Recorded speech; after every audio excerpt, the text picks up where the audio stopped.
नमस्कार विद्यार्थियों, गीता शर्मा क्लासेस में मैं आपका स्वागत करती हूँ। आज मैं आपके समक्ष कक्षा 8 वसंत भाग 3 में संकलित पाठ लाख की चूड़ियाँ लेकर उपस्थित हूँ, जिसके लेखक कामता नाथ जी हैं।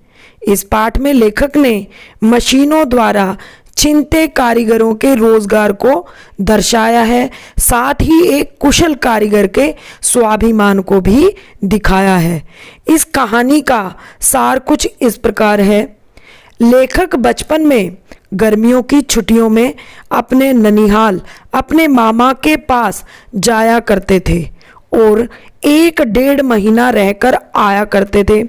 वहाँ पर उसे बदलू नाम का व्यक्ति सबसे अच्छा लगता था, क्योंकि वह लेखक को लाख की गोलियां बनाकर दिया करता था। वह पेशे से मणिहार यानी कि चूड़ियां बनाने वाला था। वह लाख की सुंदर सुंदर चूड़ियां बनाया करता था। बदलू का मकान गांव में कुछ ऊंचाई पर था, जिसके सामने नीम का पेड़ था। उसी की बगल में बनी भट्टी पर बदलू लाख पिघलाया करता था। लाख को मुंगेटियों पर चढ़ाकर वह उन्हें चूड़ियों का आकार दिया करता था। लेखक अन्य बच्चों की तरह उसे बदलू काका कहते थे। आसपास की औरतें भी चूड़ियां बदलू काका से ही ले जाया करती थी। हालांकि वह चूड़ियों के बदले पैसे ना लेकर अनाज लिया करता था। उस समय गांव में ऐसी ही स्थिति थी। क्या करते थे वो, जब भी कोई व्यक्ति दूसरी चीज़ें दिया करता था तो वो बदले में अनाज दिया करते थे। तो जिसको वस्तु विनिमय भी कहा जाता है। क्या कहा जाता है उसको? वस्तु विनिमय, यानी कि चीज के बदले कोई दूसरी चीज दे देना। परंतु शादी ब्याह के मौकों पर वह चूड़ियों का मुंह मांगा दाम लेता था। वह स्वभाव से बहुत सीधा साधा था। बदलू को कांच की चूड़ियों से बहुत चिढ़ थी। वह किसी महिला की कलाई पर कांच की चूड़ियां देखकर गुस्सा हो जाया करता था। जब लेखक बचपन में बदलू काका के यहाँ जाया करता था, तब बदलू काका उससे अक्सर उसकी पढ़ाई के बारे में पूछा करते थे और लेखक भी उसे शहर के बारे में बताया करता था और कहता था कि शहर की सभी औरतें कांच की बनी ही चूड़ियाँ पहनती हैं। वह लेखक को रंग बिरंगी लाख की गोलियाँ खेलने के लिए दिया करता था। गोलियों के अतिरिक्त वह उसे गाय के दूध की मलाई और जब आम की फसल आ जाती थी तो खाने के लिए आम भी दिया करता था।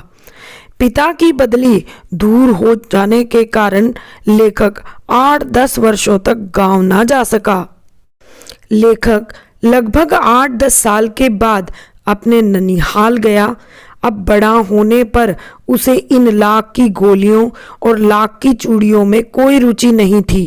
लेखक ने देखा कि गांव की सभी स्त्रियां अब कांच की चूड़ियां पहनने लगी थी।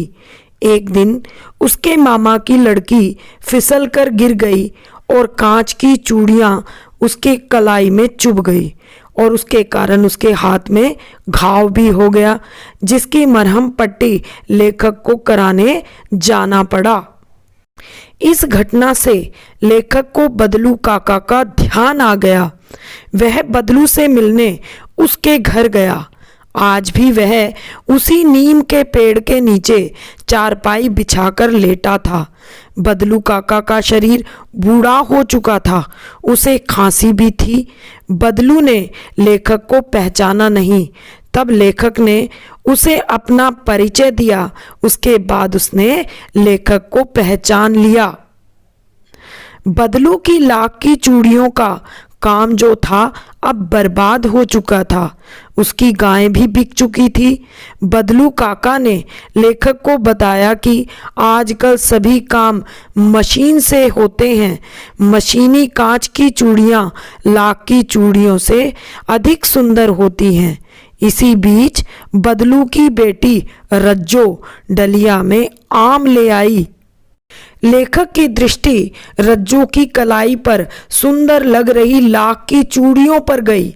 यह देख बदलू ने लेखक को बताया यही उसके द्वारा बनाया गया आखिरी जोड़ा है जिसे उसने जमींदार की लड़की के विवाह के लिए बनाया था।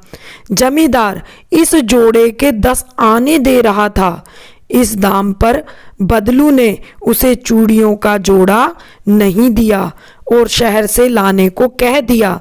बदलू की इस बात में लेखक ने उसका स्वाभिमान देखा। लाख की चूड़ियाँ पाठ की समाप्ति यही होती है। यह पाठ हमें कितना समझ आया, इसे बहुविकल्पी प्रश्नों के आधार पर जांचने का प्रयास करेंगे। लाख की चूड़ियाँ कौन बनाता था? कौन बनाता था? लेखक का मामा, लेखक, बदलू, डबलू। कौन बनाया करता था उसे?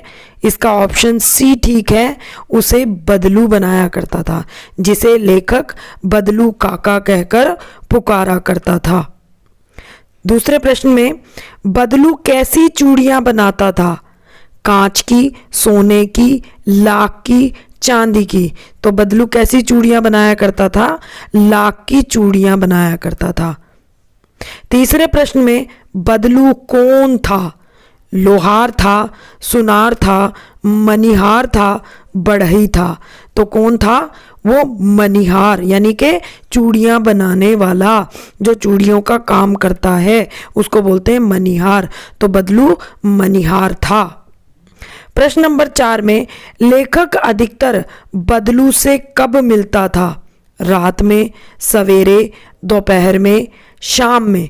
कब मिलता था उसको? ऑप्शन सी सही है इसका, वो उससे दोपहर के समय में मिला करता था।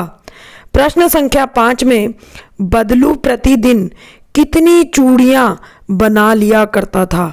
3-4 जोड़े, 4-5 जोड़े, 4-6 जोड़े और 6-7 जोड़े। तो कितने जोड़े बनाया करता था वो? 4 से 6 जोड़े प्रतिदिन बना लिया करता था। प्रश्न संख्या 6 में बेलन पर चढ़ी चूड़ियाँ बदलू को कैसी लगती थी? नई जैसी, नारी की कलाइयों जैसी, बहुत सुंदर, नववधू की कलाई पर सजी जैसी। तो उसे कैसी लगती थी? नववधू, नववधू मतलब जो दुल्हन है, उसकी कलाई पर सजी जैसी दिखाई दिया करती थी। प्रश्न संख्या 7 में पिताजी की बदली होने पर लेखक पर क्या प्रभाव पड़ा? वह उदास हो गया, वह मामा के घर ना जा सका, उसे नए मित्र मिले, मामा का घर नज़दीक हो गया। तो इसका ऑप्शन बी ठीक है, वह मामा के घर ना जा सका। कब ना जा सका? जब उसके पिता की बदली हो गई थी, तो वो कई वर्षों तक अपने मामा के घर ना जा सका। प्रश्न संख्या 8 में रज्जो कौन थी? लेखक के मामा की लड़की, लेखक के पड़ोसी की लड़की, बदलू की लड़की। तो किसकी लड़की थी रज्जो? बदलू काका की लड़की थी, उसका नाम था रज्जो।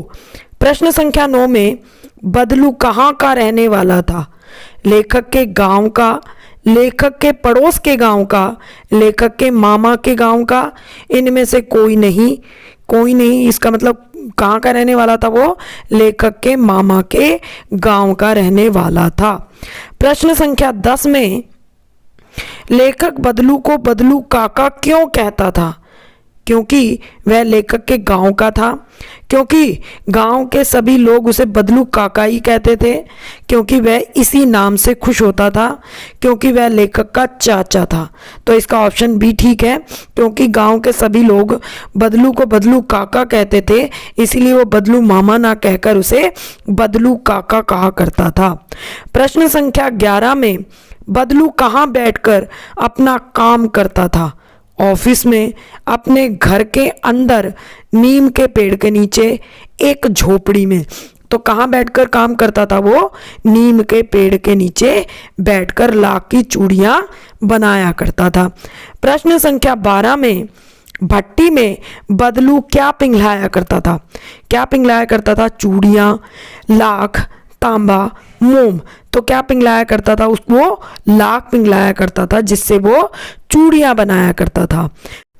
प्रश्न संख्या 13 में लाख की चूड़ियां बनाने के लिए बदलू किसका प्रयोग करता था? मोम का, गोल बांस का, बेलन नुमा मुंगेरियों का, लकड़ी की कटोरियों का।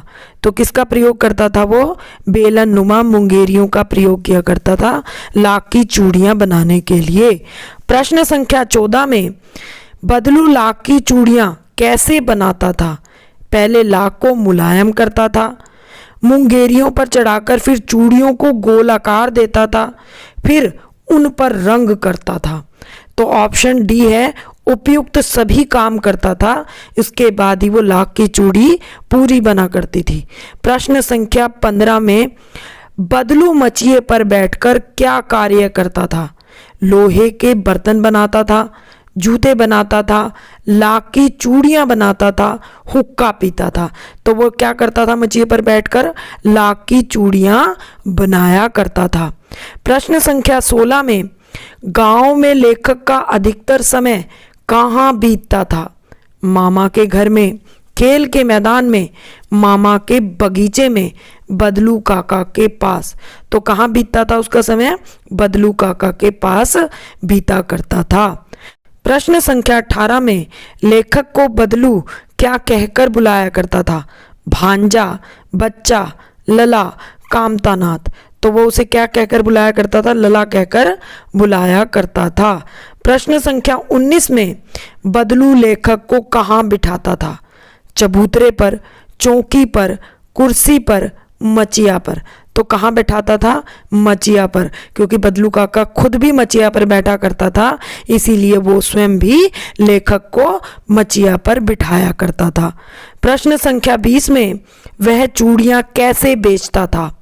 पैसे लेकर, अनाज लेकर, कोई भी वस्तु लेकर। तो वो क्या करता था? कैसे बेचता था? अनाज लेकर लाख की चूड़ियों को बेचा करता था। लाख की चूड़ियां पाठ की समाप्ति यहीं होती है। आशा है यह वीडियो आपको पसंद आई होगी। यदि पाठ से संबंधी किसी भी प्रकार की कोई कठिनाई है तो कमेंट बॉक्स में कमेंट करके मुझसे पूछ सकते हैं। अलग अलग कक्षाओं की वीडियो को देखने के लिए हमारे चैनल को सब्सक्राइब करें, वीडियो को लाइक करें और अधिक से अधिक लोगों को शेयर करें। वीडियो देखने के लिए बहुत बहुत धन्यवाद।